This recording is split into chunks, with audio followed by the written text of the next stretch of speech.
샤크 탱크라는 TV쇼가 있죠.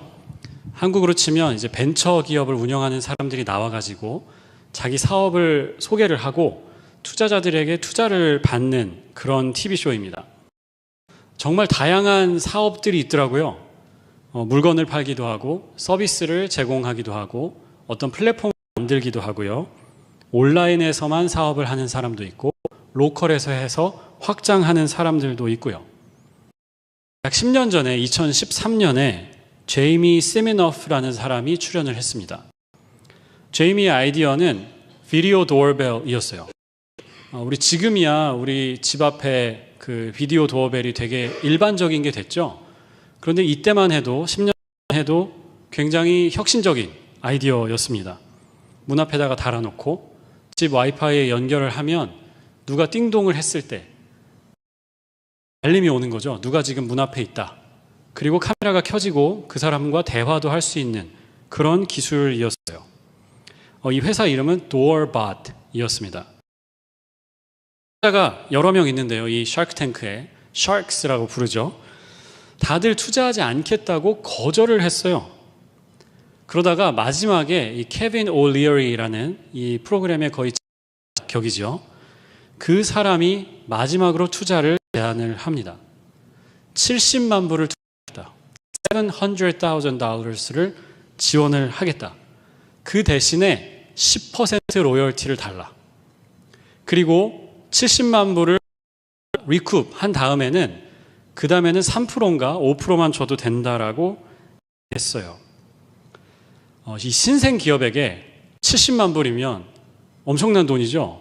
그렇죠?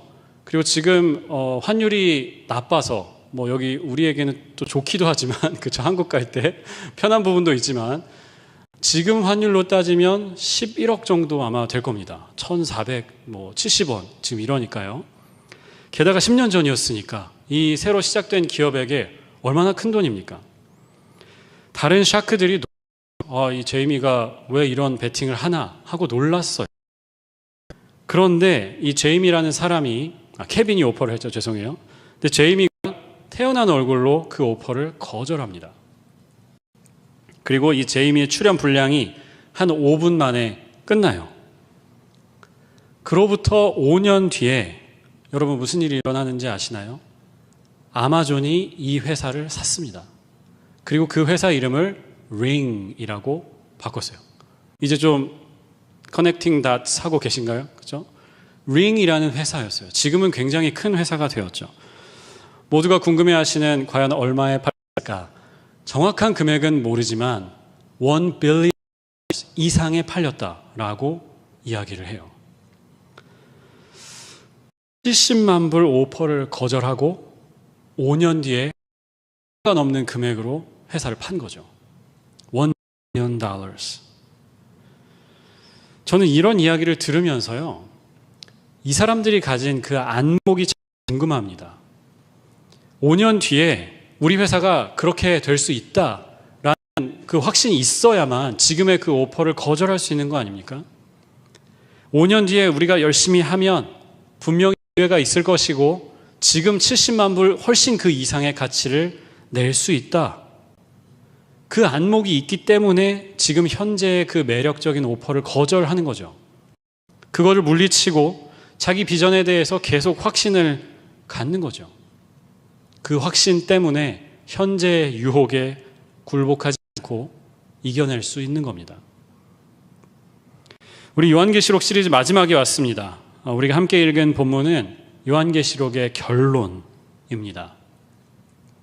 세상의 결론, 그리고 인류 역사의 결론입니다.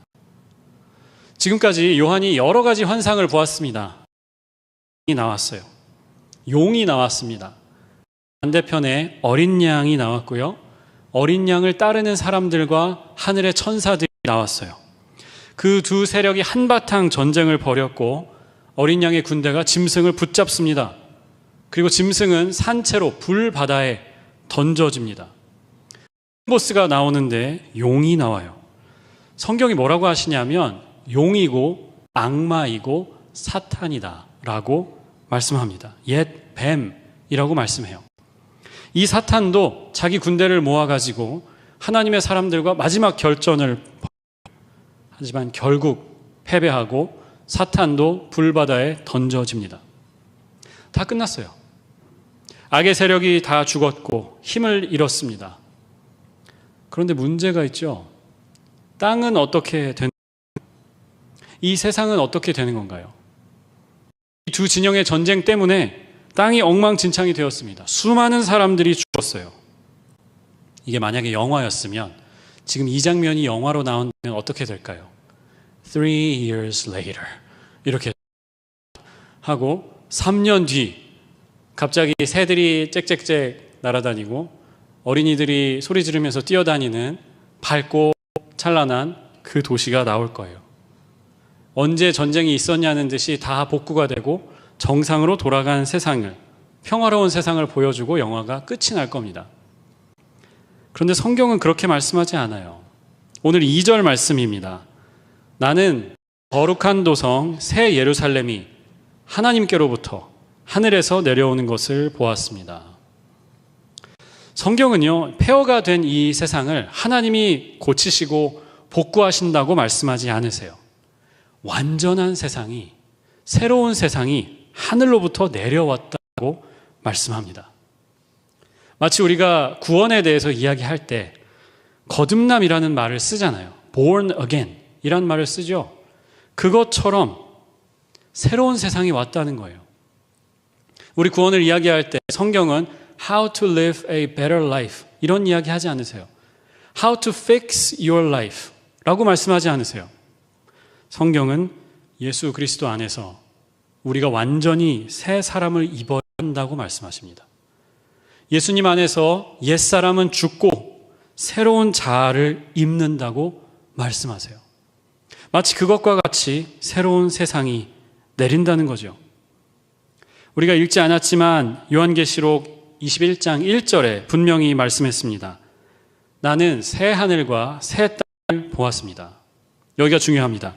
이전의 하늘과 이전의 땅은 사라졌다. 바다도 없어졌다. 망가진 세상을 어떻게 할 것인가? 하나님은 어떻게든 이 세상을 고쳐보려고 하지 않으십니다. 시간이 걸려도 열심히 복구를 해보려고 하지 않으세요. 완전히 새로운 세상을 시작하십니다. Factory reset 하시는 거예요. 우리가 그런 말 하잖아요. 사람 고쳐 쓰는 거 아니다. 사람 안 변해. 이런 말 들어보셨죠? 사람 절대 안 바뀌어. 사는 거 아니야. 우리 이런 말 하잖아요. 새해가 되면 여러분 새해 계획들이 있으실 거예요. 체중을 늘린다. 이런 계획도 있으실 거고 여러분의 표정이 아니라고 말하고 있는 것 같아요. 체중을 뺀다. 감량한다. 라는 계획도 있으실 거고 운동을 해보자. 책을 읽어보자. 성경을 읽어보자. 기도해보자. 이런 계획들이 있으실 텐데요. 1월 동안 열심히 하잖아요. 그러면 우리 주변에 있는 사람들이 뭐라 그래요? 너 그러다 죽어. 생긴 대로 살아. 그렇게 얘기해요. 변화를 우리는 믿지 않아요. 그런데 우리 기독교인들은, 믿음을 믿는 사람들은 변화를 믿는 사람들입니다. 변화가 가능하다고 하고 사람도 바뀐다고 합니다. 이 세상을 하나님의 나라로 바꾸겠다고 감히 이야기합니다. 왠지 아십니까? 오늘 말씀처럼 새 하늘과 새 땅을 주시는 하나님을 믿기 때문입니다. 우리를 고쳐나가시는 하나님이 아니고 우리에게 완전히 새로운 생명을 주시는 하나님을 믿기 때문입니다. 올 한 해 내내 우리가 고백해왔죠. 먹다 살다 이제는 나올 때도 됐는데 먹다 살다 변하다. 별꼴을 보는 그 변화 맞아요. 변할 수 있어요. 그리스도 안에서 우리의 옛사람은 죽고 새 사람을 하나님께서 주시기 때문입니다. 예수님 안에서 새로운 삶이 가능하기 때문입니다. 이 세상을 바라보면서 분노하고 또 한숨 쉬고 슬퍼하는 분들 계신 줄 믿어요. 한국의 상황을 보면서 또 전쟁이 아직도 계속되고 있는 팔레스타인, 우크라이나를 보면서 또 미국을 보면서 그런 분들 계실 거예요. 그러나 여러분, 좌절하지 마십시오. 너무 슬퍼하지 마십시오. 변화가 있습니다. 하나님이 내려주실 새 하늘과 새 땅이 있습니다. 문제는 뭐냐면 우리가 그것을 볼 수 있느냐 하는 겁니다. 우리의 삶에서 우리의 미래가 그렇게 된다는 것을 볼 수 있느냐. 하나님 내려가는 이 역사 속에서 결말이 그렇게 라고 믿을 수 있느냐 하는 거죠. 결혼도 그렇잖아요. 사랑하고 좋아서 결혼했지만 매일매일 사랑하고 좋죠. 그렇죠. 저는 가끔 이렇게 우리 부부들이 교회에 오시잖아요. 근데 그 둘 사이의 거리가 오늘따라 조금 먼 것 같은 그런 날을 볼 때가 있습니다. 아, 그래도 싸우고 교회에 왔구나. 그래도 따로 안 앉고 같이 앉았구나 라는 생각을 해요. 결혼해서 그래서 서약을 하는 거잖아요. 또 갈등 어떻게 서약합니까? 기쁠 때나 사랑하겠다. 건강할 때나 아플 때나 사랑하겠다고 작정하고 약속하는 거잖아요. 맞죠? 그렇죠? 저는 여기 주를 추가하고 싶습니다. 사랑스러울 왼수 같을 때나 끝까지 사랑하기로 서약합니다. 매일매일 사랑하고 좋지 않아요. 다투기도 하고 싸우기도 하고 갈등의 깊은 골을 마주할 때가 있습니다. 저는 그때 엉뚱한 생각을 해봅니다. 만약 우리가 그 갈등의 시기에 타임머신을 딱 타고 50년 뒤로 갈 수 있다면 얼마나 좋을까? 50년 뒤로 가서 저 오래 안 있어도 됩니다. 딱 10초만 가서 내 미래가 이렇게 되어 있구나. 나는 아직 이분하고 잘 살고 있구나 라는 것을 확인하고 돌아오면 돼요. 그러면 지금 겪는 갈등, 지금 겪는 어려움이 그렇게 크게 느껴지지 않을 겁니다. 갈라선의 만에 이게 아니고 내가 이 사람과 끝까지 함께 하는구나. 그것을 안다면 그래, 이 갈등도 넘어가는구나. 이 어려움도 함께 헤쳐나가는구나 라는 것을 알 테니까요. 우리 청년들도 마찬가지라는 생각을 합니다. 결혼에 대해서 기도하고 또 고민하는 분들 계신데요. 제가 20대 때, 청년 때 어떤 고민을 했나 생각해 보면 내가 누구랑 결혼을 할까 이게 궁금한 것보다 내가 과연 결혼을 할 수 있을까라는 고민을 했던 것 같아요. 여러분은 별로 동의하지 않으시는군요. 네. 그런 고민을 했었어요. 그러니까 who am I getting married? 이거 말고 if am I getting married? 라는 고민을 했던 거죠. 누굴까 보다 과연 내가 결혼을 할 수 있을까? 나 같은 성격을 참아주고 목회의 길을 가겠다고 생각하는 이상한 사람이 나타날까라는 생각을 했어요. 그때도 만약에 50년 뒤로 갈 수 있는 타임머신이 있다면 오래 있지 않아도 됩니다. 딱 가서 10초만 딱 확인하고 오면 됩니다. 그 사람의 얼굴 필요 없어요. 누군지 몰라도 됩니다. 그냥 내가 결혼을 누군가와는 하는구나. 내가 결국에는 행복하게 오래 그 사람하고 사는구나. 이것만 확인하고 올 수 있다면 얼마나 좋을까. 결혼에 대해서 고민하지 않을 거예요. 사랑하는 여러분, 오늘 말씀의 중요한 레슨이 뭐냐 하면 이게 결론이라는 겁니다. 이게 하나님이 쓰시는 결말이에요. 겁니다. 지금 성도들의 상황을 한번 생각해 보십시오. 아마 믿기 힘들었을 거예요. 나중에 먼 미래에는 짐승이 불바다에 던져진다고? 결국 잡혀서 심판을 그렇게 보이지 않았어요. 상상도 불가능한 일이었습니다. 어린 양이 용에게 잡아먹히는 세상이었어요. 어린 양을 따른다는 그 이유만으로 짐승에게 고난당하고 조롱당하고 핍박당하는 게 현실이었어요. 지금 그 질서가 바뀔 것 같지 않았습니다.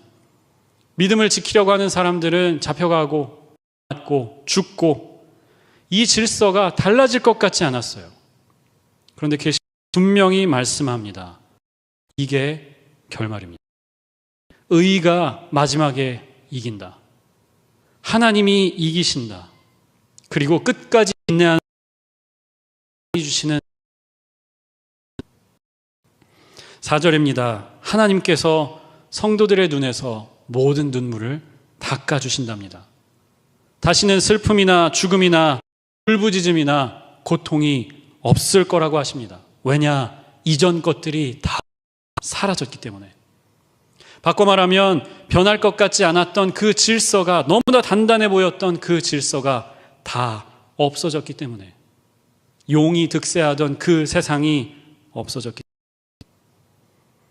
7절과 8절은 이렇게 말씀하지요.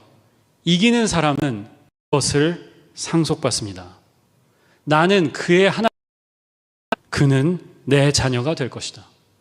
8절, 그러나 악한 자, 여기 악한 목록을 이야기합니다. 거짓말하는 사람들, 우상 숭배하는 사람들, 그 사람들은 반드시 불바다에 던져진다. 이게 결론입니다. 지금은 그렇게 보이지 않을지라도 먼 미래에 반드시 이렇게 됩니다. 상상조차 되지 않는 일이지만 하나님께서 그 일을 이루실 겁니다. 그 믿음 가지고 현재를 살라는 거예요. 영광을 그려보면서 지금의 고통을 참아내라는 거예요. 끝까지 이기는 성도들에게 주시는 상을 기대하면서 지금의 차갑고 어두운 현실을 버티라는 거예요. 2015년에 나온 그 암살이라는 영화가 있습니다. 1930년대가 배경이지요. 독립운동가들이 독립운동을 막 하던 시기, 그들의 노력을 그린 이야기입니다. 이정재 씨가 지금 오징어 게임 때문에 바쁘지만 이 영화에도 출연을 했어요. 악역을 맡았습니다. 염석진이라는 인물을 맡았는데 원래 독립운동가였죠. 같이 독립운동을 하다가 동지들을 배신합니다. 아, 누가 독립운동가다. 이렇게 밀고를 해서 동지들은 죽게 만들고 자기는 일본에 딱 붙어가지고 잘 먹고 잘 사는 그런 역할을 맡아요. 해방 이후에 그 친일파 앞잡이들을 재판을 하지 않습니까? 반민특별위원회라고 있었어요. 그때는 또 어떻게 하느냐? 이 재판정에서 사람들이 저 사람이 앞잡이다 라고 막 고발을 하니까 자기 옷을 딱 벗어서 보여주죠. 박혔던 자국 보이냐고.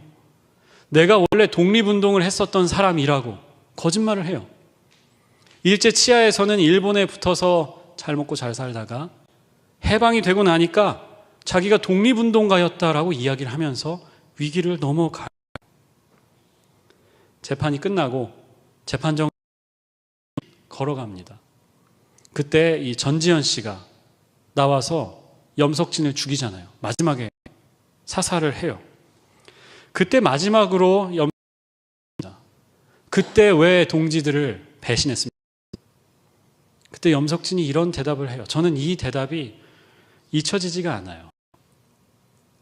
이런 대답을 합니다. 해방될지 몰랐으니까.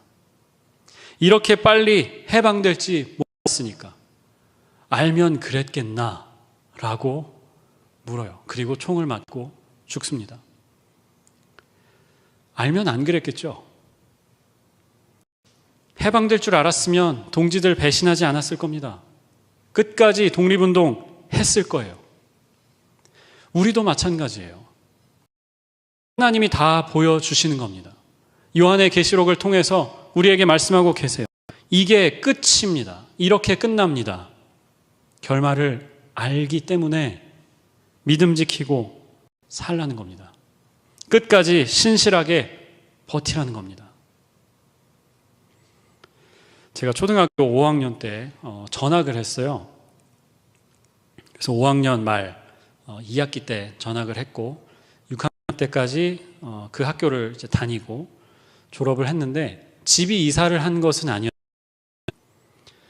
그래서 그 새로 간 초등학교에서 버스를 타고 집에 왔어야 됐어요. 한 버스가 한 15분, 20분 정도 갔었던 걸로 제가 기억을 하는데 시 경계를 넘어서 갔어야 됐습니다. 저는 5학년이었고 그때 4학년이었어요. 우리 교회로 치면요, 이제 노아나 아니면 유리가 자기 혼자 버스를 타고 시 경계를 넘어서 학교를 간다고 생각해 보세요. 너무 와일드한 아이디어이지만 그때는 그랬어요. 그래서 초등학생 둘이 학교를 이제 버스를 타고 다녔습니다. 생각해 보세요. 처음 나중에는 적응이 됐지만 처음에는 그게 되게 무섭더라고요. 초등학생이 그 버스 정류장까지 가가지고 버스 타고 집에 온다는 게 무서웠어요. 나중에 알게 된 사실인데 저희 형제가 전학을 가서 처음 버스를 타고 집에 오던 날이 있었을 거니까 그날 저희 부모님이 이행을 하셨더라고요. 얘들이 버스를 제대로 된 걸 타나 드러내지 않으시고 몰래 쫓아가지고 집까지 오신 거예요. 학교 정문 밖에서 어디 숨어서 기다리셨다가 아들이 나오는 거를 보시고, 근데 저희가 바로 버스를 타러 갔겠어요? 그 떡볶이집 앞에도 가서 괜히 기웃거려 보고, 그 문방구 앞에 오락기, 옛날에 그 오락기 앞에서도 기웃기웃하고, 그러다가 시장을 통과해서 큰 길을 건너서 버스 정류장에 가서 맞는 버스를 타고 집에 가는 거죠.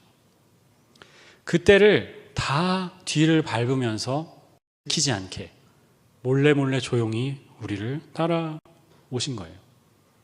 그리고 맞는 버스 번호를 타고 가는 것을 보시고 그 버스를 따라서 차를 운전해서 오셨다는 거죠. 저희 나중에 알았어요. 나중에 이야기를 해주셨어요. 몰랐습니다. 그런데 그 여정 중에 혼자라고 생각했는데, 그냥 둘이 버텨내야 하는 상황이라고 생각했었는데 저희 부모님이 그 여정 가운데 함께 하고 계셨던 거죠. 저는 이게 이 신앙 좋은 비유라고. 우리가 때로는 하나님이 보이지 않아요. 하나님이 우리의 삶에 안 계신 것 같아요. 잘 모르겠어요. 그렇다고 해서 하나님이 계시지 않는 것이 아니고 우리가 모르게 우리와 이 여정 가운데 함께 하고 계시다는 거죠. 오늘 3절은 이렇게 말씀합니다. 보아라, 하나님의 집이 사람들 가운데 있다. 하나님이 그들과 함께 계실 것이고 그들은 하나님의 백성이 되고, 다시 한번 말씀하죠. 하나님이 친히 그들과 함께 계실 것이다. 저는 이 부분이 중의적이라고 생각을 합니다. ambivalent 한 거죠. 물론 요한이 보고 있는 이것은요, 미래에 대한 환상입니다. 앞으로 일어날 일에 대한 환상이에요. 천상의 전쟁도, 또 새 하늘과 새 땅이 있은 이후에 이 일이 있는 거죠. 그런데 그와 동시에 지금 이 사건은 현재를 가리키는 사건이기도 합니다. 하나님의 집은요, 뿐만 아니라 지금 이 순간에도 하나님의 백성과 함께하고 계시기 때문입니다. 보이지 않아요. 용은 분명하게 보입니다. 그러나 어린 양은 보이지 않는 세상. 악마는 보입니다. 그런데 천사는 보이지 않는 그 세상. 알 수 없어요. 그러나 하나님은 그 백성과 친히 함께 계신다. 여기에 우리 성도들의 가능성이 있다고 저는 믿습니다. 두 가지 가능성이 있어요. 하나, 말을 알기 때문에 버틸 수 있는 거고요. 둘, 하나님의 집이 우리와 함께 계시기 때문에. 미래의 어느 시점에 반드시 오실 하나님을 믿습니다. 그런데 혹시 그것이 부족할까 봐 주님은 지금도 우리 가운데 살아계시다. 우리가 이제 며칠 안 남았죠. 2024년이 며칠 남지 않았는데요. 제가 인터넷에서 재밌는 영상을 봤는데 성탄절부터 뉴 이어스 데이까지 일주일 않습니까? 근데 그 일주일 동안 사람들이 시간 개념을 잃어버리고 산다는 거죠. 일어나면 오늘 며칠이지? 오늘 무슨 요일이지? 모르겠어요. 아이들도 방학을 했고 회사도 휴가는 아닌데 일을 다 안 하죠. 다 그런 상황에 있고, 그러다 보니까 루틴이 깨지면서 내가 지금 언제를 살고 있는 건가를 알지 못한다는 거예요. 근데 이 해가 끝나고 새 해가 올 겁니다. 새해 가면서 우리가 이 한 가지를 딱 붙들었으면 좋겠어요. 2024년 동안 내 삶을 인도하시고 내 삶에 함께 하셨던 그 하나님이 새해 그리고 다가오는 모든 시간들에도 나와 함께 하신다. 하나님은 결말을 이미 쓰셨다.